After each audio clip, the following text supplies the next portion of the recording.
Цусд сувг үзүүлж бай.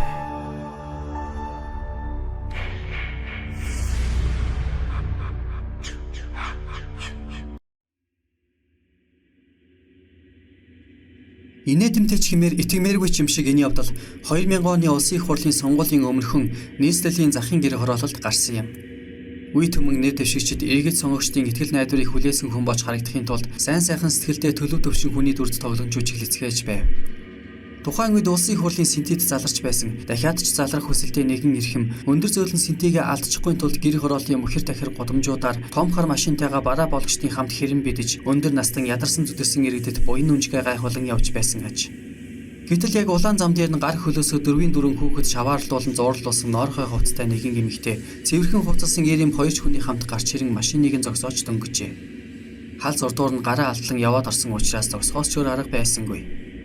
Энэ үед цэвэрхэн хувцалсан эрэм хоёрын эрен болох улаан зангиа зүүсэн нөхөр нэр дэвшигчийн талын цонхон дээр хурж ирээд өөрийгөө энэхүү хорооны 3 дахь хэсгийн ахлагч, харин нөгөө эмэгтэйгээ хорооны ухуулагч гэж танилцуулсан байна.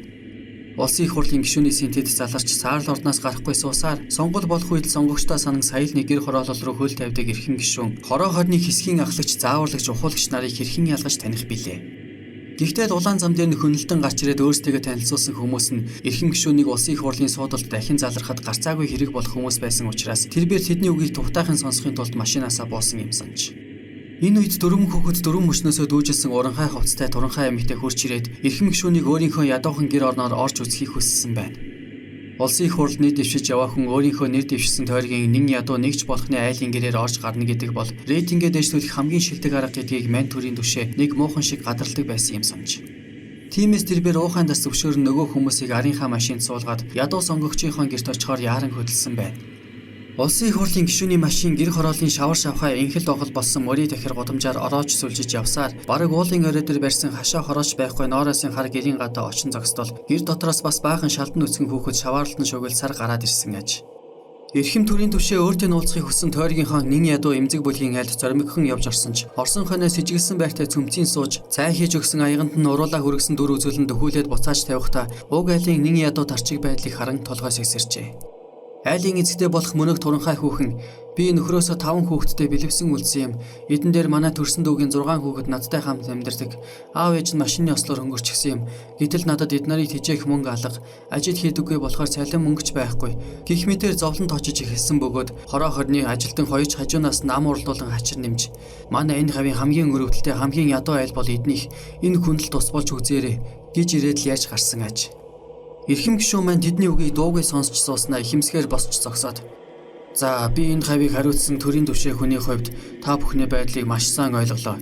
Энэ хороо хорны хариуцлагатай хүмүүс чинь сууж байгаа юм байна.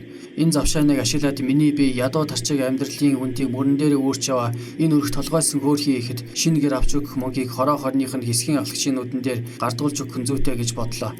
Мөн өрх толгойсон гэрийн эзэгтэд хувьяасаа сая төгрөг бэлнээр өгье.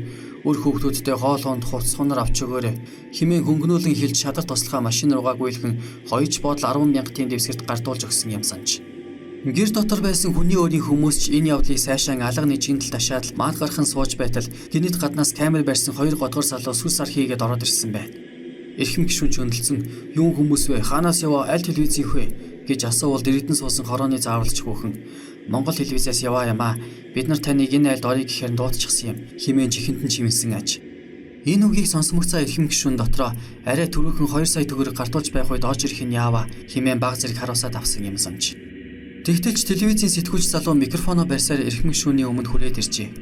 Эрхэм гишүүн чинэл мөчийг хүлээн "Би та нарыг ирэхээс өмнө ийм буян түйс бүтээгээд сууж байна" гэж ярихаар үгээ бэлдэж суусан тул микрофон руу нүрээ ортуулан хоолойгоо зассан ч яг энэ мөчөд толгойд нь маш ашигтай нэг бодол зурс хийгээд ороод ирсэн байна. Сонгуул юу юугээ болох гээд байдаг. Өөрөө тойргийнхоо нэн ядуу айлд ирчихсэн сууж байдаг. Дээр нь тэр болгон таарлаад байдаггүй үндэсний телевизийнхэн камера бариад ороод ирчихсэн байдаг. Энэ сайхан завшааныг дэмий алдаж болно гэж үү? Харин жин завшааныг ашиглан рейтингээ өсгөх сайхан боломж байгаа юм биш үү? Гэсэн бодол мань их хурлын гишүүний толгой дотор ороод ирсэн аж. Тиймээс тэрээр телевизийн сэтгүүлчийн микрофоныг булаахшхан аммагцаа. "Миний бие өдөр болгон өөрийнхөө тойргийн ард иргэдийн аж амьдралтай танилцж жаргал зовлонгоос нь хуваалцаж явдаг хүн. Өнөөдөр л гэхэд би өөрийнхөө тойргийн нэн ядуу айлуудыг судалж байгаад хамгийн олон хүүхэдтэй өрх толгойсон энэ эмэгтэйд нэг өөрөө орон сууцыг албан ёсоор хүлээлгэн өгөхөөр болоод байна. Энэ сайхан мэдийг та бүхэндээ дуулгаж байгаадаа би өөрөө ч баяртай байна. Хэмээн хэлж орхисон байна. Тэрбээр сонгуулийн өмнөхөн нууц амрагтаа зориулган цоошин нэг өөрөө байр авч иж бүрэн супер тавилга тавьсан ч нууц амраг нь Америкт төрөх хугацаагаар суралцаад яваад тэр чигээрээ ирэлгүй харийн гүрэнд харлан уусч сураг тасраад байсныг туслахууд нь мэдэж байсан аж. Тэрч бүхэл уг байр хаан байгааг мэдэж байсан тул эрхэм гишүүнийг телевизийнхний машиндаа суулгаад миний нөгөө байшинд очиод байж бай. Би энэ өрх толгойсон эмэгтэйг хорооных нь холбогдох хүмүүстэй хамт аваад араас чинь очие хэмээн хэлэхэд нахис хийц хийгээд л камер микрофон барьсан залуучуудыг тус тусад нь машин суулгаад хөдөлжээ. Ингээд л хоромхон зурт мөнөө хөрх толгойсон эмэгтэйн гэрт бөөн уймэн самун бужигнаан болж орхихон тэр. Удалгүй үе олон хүүхэдтэй нөгөө өрх толгойсон эмэгтэй эрхэм гишүүний тоглог машин цуу нөгөө шинэхэн байранд хурч иржээ. Тэднийг машинаас буумагс аль хэдийн төрүүлээд очижсэн телевизийн залуус өмнө хойно гарч зургийг нь аваад л микрофон барьсан залуу эрхэм хүндэт үзэгчтэй өнөөдрийн улсын хурлын тэтгэвэр тойрогоос нийт дэвшиж буй эрхэм гишүүн тэр өөрийнхөө тойргийн хамгийн ядуу эмзэг бүлгийн олон хүүхэдтэй эмэгтэйд тусламжийн гараа харамгүй сунгаж дотроо иж бүрэн супер тавилгатай цоошин нэг өөрөө байрыг бэлгэлж байгаа явдлыг газар дээрээс нь сурвалжлан хүргэж байна хэмээн дурчигнуулж гарсан аж. Эрхэм гишүүн дууг үйл явдал туйлын тааламжтай санагдаж байжээ. Олон хүүхэдтэй эмэгтэй ч мөнөө байранд ороод баярлсандаа зогсоо чөлөөгүй мэлэмрүүлж угаалгын машин хавтгай дэлгэцтэй зурагт хөргөгч ханийн шүүгээ халаадаг зуух шарах шүүгээгээд л хамаг юмыг нь барьж үзэн явж байсан аж. Ийхүү хэдхэн хормын дотор улсын их хурлын эрхэм гишүүний нэр төр рейтингийг өндөр төргсөн Сүрбаатар үйл явдал болоод өнгөрчээ. Эрхэм гишүүн ч мөнөөх эмэгтэйтэй хамт явсан хороо хорны хоёр эрхэмтэй жижигтэй хундаг тулхан энэ үйл явдлыг сонин дээр гаргаж рекламад нь хэмээн тохиролцоод хотын төв дэх гэрлүүгээ ботсон аж. Тэр оройдоо эрхэм гишүүн миний тухай гарахын дамжиггүй хэмээн үндэсний телевизийн мэдээ хичнээн харсан ч түүний дүрс бай тухай нэрч дуртагдсангүй. Тэсвэр төвчээр нь барагдсан эрхэм гишүүн Монголын үндэсний телевизийн мэдээний редактор руу уулзтаж өөрийнх нь тухай мэдээг яагаад явуулахгүй байгаа юм бэ хэмээн асуувал өнөөдөр манайхаас ямар ч сэтгүүлч гэр хороолол руу яваагүй. Тэр тусмаа таны яриад байгаа тэр газарт очиж сурвалжлах хийсэн нэг ч хүн байхгүй гэсэн хариу хэлжээ. Мэл гайхсан эрхэм гишүүн өглөө нь санд мэд нөгөө байрлуугаа давхиад очтол доторх эд зүйлсийг нь юу ч хүлдээлгүй тонож сүлгмөд явчихсан байсан аж. Тэрбээр аргаа барахтаа навсгар хар гэр бариастай байсан уулын орой дээр давхиад очсон боловч тэнд ямар ч айл байсангүй хов хоосон буур угтаж авсан байна. Байдгаараа бачимдсан эрхэм гишүүн цагдаас сэргийлэхэд мэдэгдэй гэж бодсон боловч тухайн үед сонгуульд нэр дэвшчихэд өрсөлдөж байсан учраас харин ч бүр онгоонд орж нэр хүндээ унгана гэж бодоод хавтараад өнгөрөөсөн гэдэг. Үнэн хэрэгтээ чухам юу болсныг тэрбээр хизээ хойно олж мэдчихээд тэсэртлээ уурлаад л өнгөрсөн байгаа юм. Сонгуулиар хийрхсэн эрхэм гишүүнийг гэр хорооллын гудамжаас сэлгүүцэж явааг харсан хэсэг ажилтны залуу жүжигчилсэн тоглолт зохиож нэгнийгээ өрх толгойсон ядуу бэлэвсэн бүсгүй болгоод өөр хоёр нь хороо хорны ажилтнууд болж мөн хоёр нь Монгол телевизийн сурвалжлагчид болон хоёр ч инхүү өрхөнд оруулаад барахгүй дор хаяж 10 сая төгрөгөөр шатааж орхисон явдал 2000 оны улсын их хурлын сонгуулийн үеэр болсон байгаа юм.